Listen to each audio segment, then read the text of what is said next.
আচার শুধু খাবার নয়, এটি এক ধরনের নস্টালজিয়া। হ্যালো ভিউয়ার্স, আসসালামু আলাইকুম। সবাই কেমন আছেন? আশা করি সবাই ভালো আছেন। যে জীবনে আচার নেই, সেই জীবন একঘেয়ে। আচার আমাদের রসনার সাথে জড়িত এক আবেগের নাম। ঝাল, টক, মিষ্টি কিংবা মিশ্র স্বাদের আচার খেতে ভালোবাসে না, এমন মানুষ খুব কমই আছে। এক চামচ আচারে লুকিয়ে আছে হাজারো স্মৃতি। মায়ের হাতের সেই টক মিষ্টি স্বাদ মনকে নিয়ে যায় শৈশবে। তেতো জীবনেও যদি একটু আচার মিশিয়ে নেওয়া যায়, তবে তা হয়ে ওঠে মিষ্টি টক ঝাল এক অনন্য অনুভূতি। গরম ভাত, কচি পেঁয়াজ আর এক টুকরো আচার, তাতেই জমে যায় এক রাজকীয় ভোজন।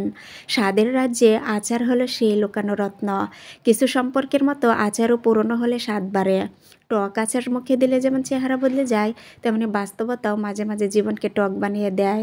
আর আমার মতো যারা আচার প্রেমী আছেন বা আচার খেতে ভালোবাসেন, তারা জানেন এটা শুধু খাবার নয়, এটা এক ধরনের আবেগ। টক মিষ্টি ঝালের এই মিশ্রণে লুকিয়ে আছে হাজারো অনুভূতি। সাধারণ খাবারও হয়ে ওঠে অসাধারণ যদি সাথে থাকে এক চিমটি আচার।